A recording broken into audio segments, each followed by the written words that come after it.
Hey, Grace, you've better know what you've done. What kind of nerve do you have to abandon your duty as a wife and cause trouble for William? You're a terrible wife. I'm gonna give you some lessons. Well, Mother, I have my reason for leaving. It doesn't matter. We're going to move into a new nice apartment. If you want to come living with us, I'll tell you where the new place is. I'm sure my mother-in-law still doesn't know anything. Well, it's a good chance for me that she knows nothing. No.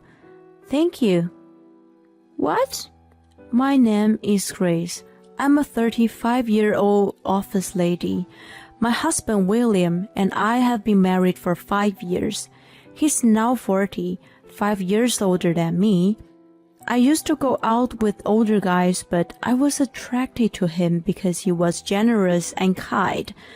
And our relationship went well, so we got married. Our marriage was sort of satisfying. But a few months later, a shadow began to appear over our peaceful life. I got fired. William was suddenly laid off. The reason was the company's business condition had worsened due to the recession. I had never imagined that William would be let off because he worked for a big company. I thought that we would be able to live without worrying about money, and this will continue to our late life. But it seems that nothing is certain in this world. We became stressfully poor. I was a housewife, but I decided to start work right away. I contacted the company I had left before I got married. Luckily, they agreed to hire me. Apparently, there was an employee who had just left the company to have a baby. I was relieved to know that at least we had another income. If William could find a new job, we would be fine. But it's not easy for a middle-aged man to find a new job. William had no choice but to work part-time as a day laborer. His salary averaged about $700 a month. Someone like me getting back to work should expect that the salary won't be too high. We're barely making ends meet. Hey, the rent here is too high. Can't we move out? I think it's better to find a cheaper place and save money. To make our life easier, we need to lower our fixed costs. Up until now, William had high income and we worried nothing about money. We've been living in a nice apartment, but I think we should take a hard look at the reality and move into an apartment that costs less. But my idea was rejected firmly. No, we're not moving out there. Why not? If we move to a smaller, cheaper apartment, Mom will ask me why. So what? Why don't you just tell her the truth? We're having a hard time making ends meet because you don't have a job now.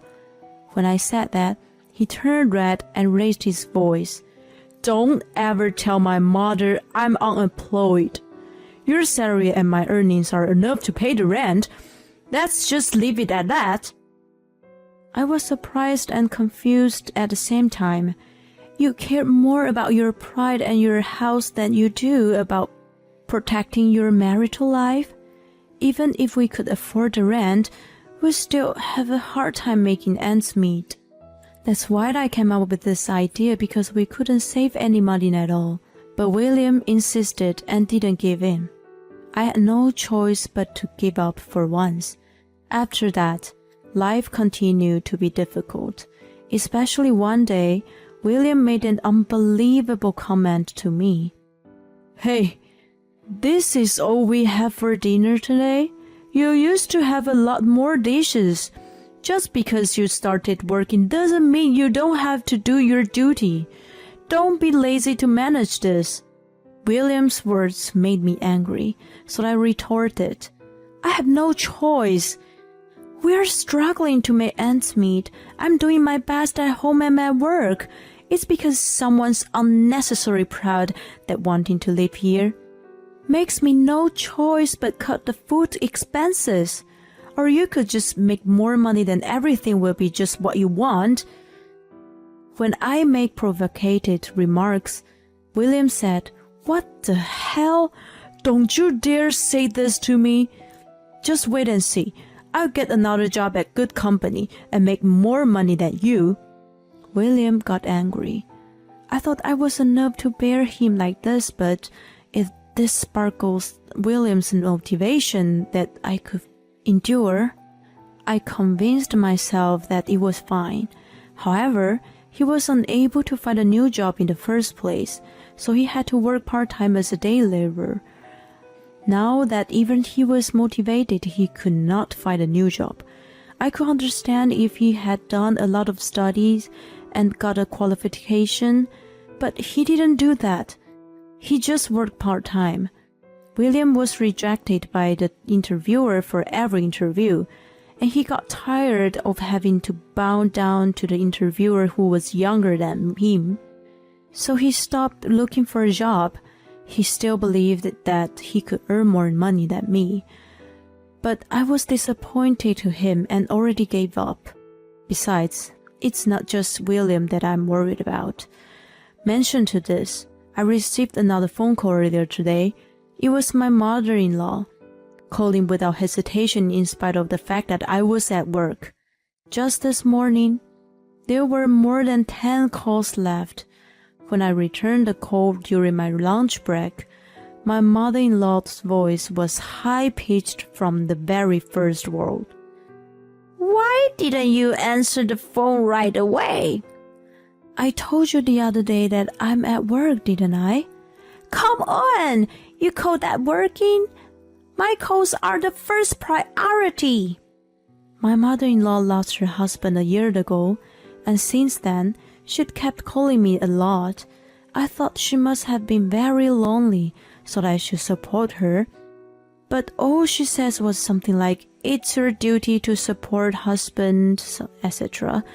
And knowing that I recently started working, she got so angry, kept calling me when I'm in work.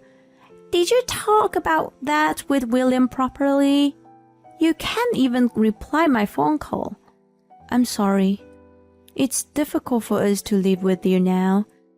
"I'm not asking for your opinion. William won't object to it." "No, William says it's still too difficult. Besides, we're having some financial issues." "How can it be financial issues? William works for a big company. They pay him well, so you two are rich, right?" I'm always at a loss for words when she says things like that. William has asked me not to tell my mother-in-law about the truth very insistently, so I can't tell her the truth. And then my mother-in-law says that I'm selfish to go working.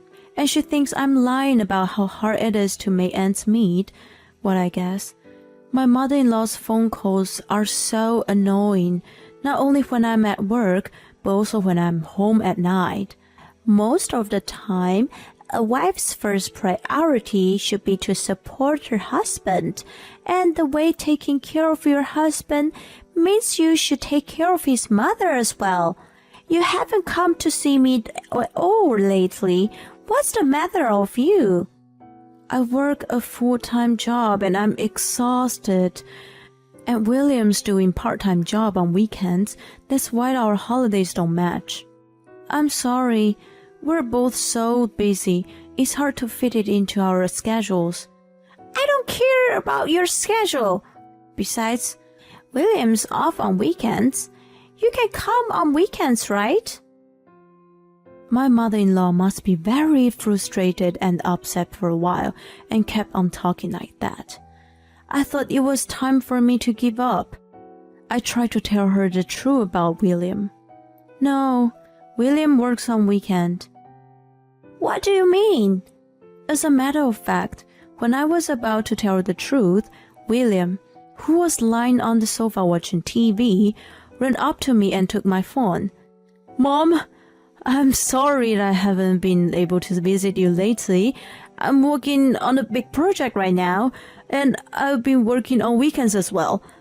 I'll come visit you when I get settled. With that, he hung up the phone and headed back to me. What were you doing? What were you doing? Were you trying to tell my mom? That's just tell the truth. If you keep this up, she keeps saying things to me because she knows nothing. I'm sorry to hear that, but don't tell my mom that. That's enough. Just give up your pride and tell her the truth. Shut up. I'm the one make you survive, so thank me instead of talking back to me. Saying this, he went back to his room. I'm literally on the edge of collapse. I can't solve the financial problem. My husband and his mother had been pushing me so hard to the corner. It's enough. William says his day job is too much work and he doesn't do housework. But his job wasn't full-time. He works on weekends and once a week during the week. He is at the meridian of life. I'm sure he is capable to do something to increase the income, or at least learn to do some housework and take the lead on the chores. How come you do nothing at all at home, but ask me to do all the chores and other work? I'm enough to all his complaints and doing nothing, so I decided to leave home for a while. I decided to go back to my parents' place for a week to show William how hard the housework is. I had told my parents the detail of the current situation of us, and they told me that I should just get a divorce as soon as possible. But we were in love and then got married, and we had been married for 5 years. I didn't want to go through with the divorce so easily. If I was going to get a divorce, I was going to do everything I could to make this better. And if that didn't work, I would divorce him. When I went back to my parents' place, I got a phone call from William. When are you coming home? Where's my meal? I won't be home for a while, so you have to do all the housework while I'm gone. Don't be silly, just come home and do the chores. No, I won't. You know how hard it is to do the housework. You can clean the house, you do the laundry, you cook, you do everything yourself. It's important for you to understand how hard it is for me to do all the housework while I'm working. I said that and hung up. William kept calling, but I ignored them at all. Life at home was very comfortable for the first time in a long time. I could share the housework with my father and mother. My mother would say, "You must be tired," and serve us many home-cooked meals. I really appreciate that fact that I didn't have to do anything and the food came out automatically. And I spent about a week at my parents' house. Thought I already wanted to spend a little longer, but my parents' house is quite far from my office. It takes me an hour and a half each way to commute there, so it's not easy. I thought it was about time William understood how hard housework is. Then, I finally came back to our home. I was worried that the house might be a dump, but then I realized the house was cleaner than I had expected. But here I felt something strange. No way, I thought. I went to see William's room. Clothes and suitcases in the closet were gone. I thought to myself, he must have gone to his mother, so I called him. What are you calling me now?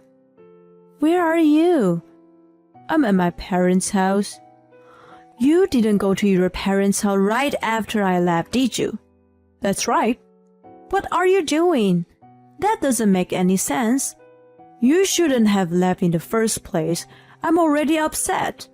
I'm not going back to that house. What do you mean?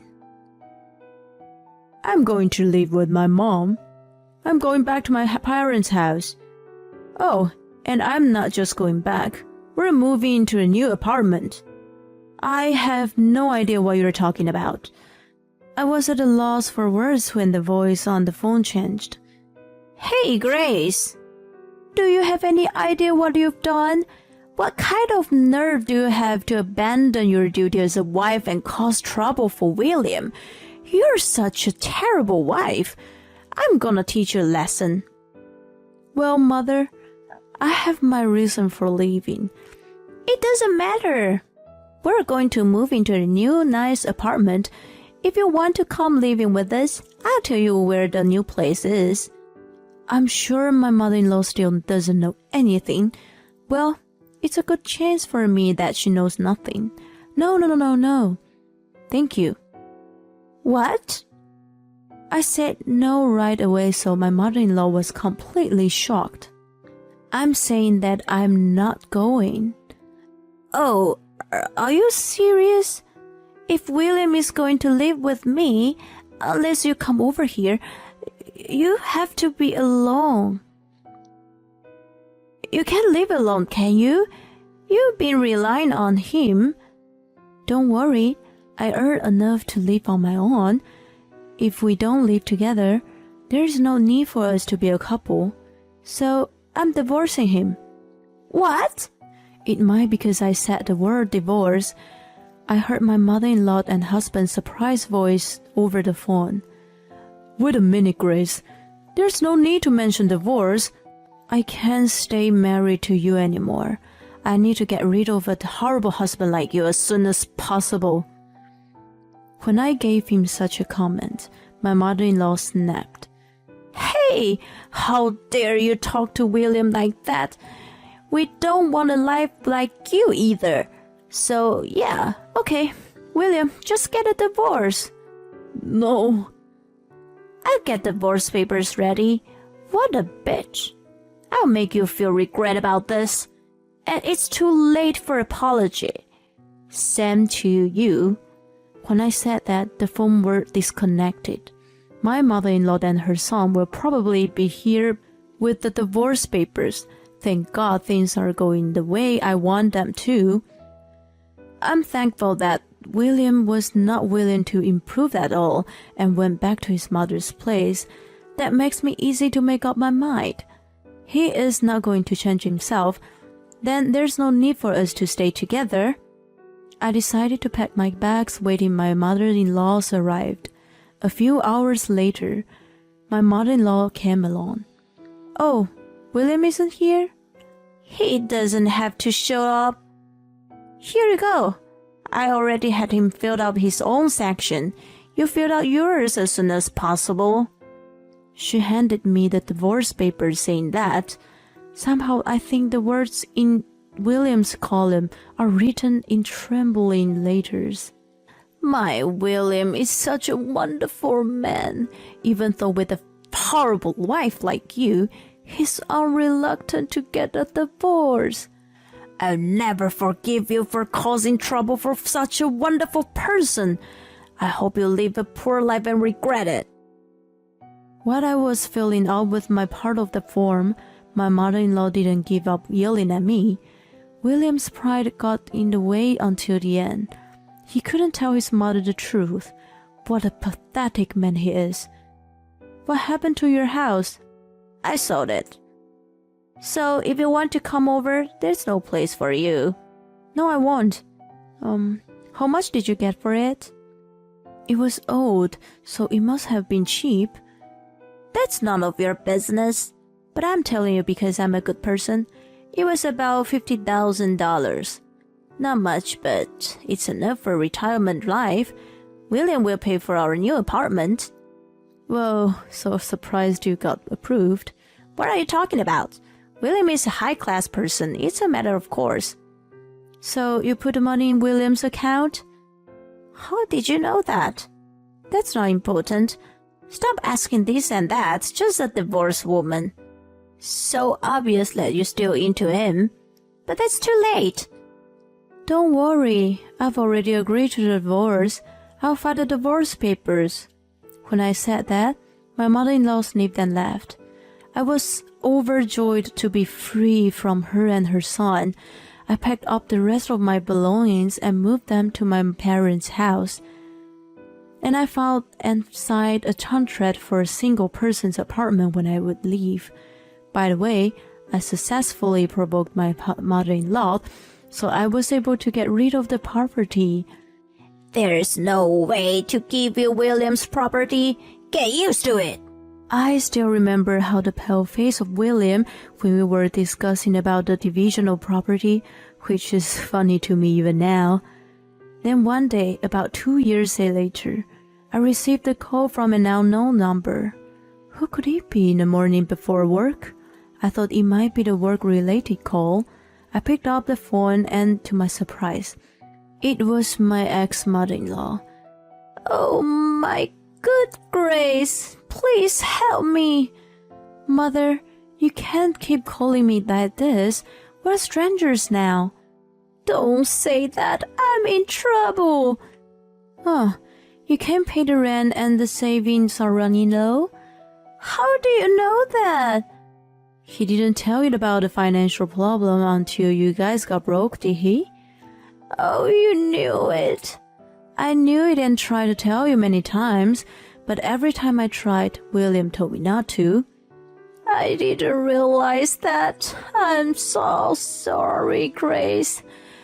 I didn't note anything. I apologize, but please come back. I don't want to. He wouldn't change who he was, no matter how much I tried, and even you were always bullied me. I don't want to spend time with someone like you ever again. Please don't say that. I don't have anything to eat anymore. I'm really dying.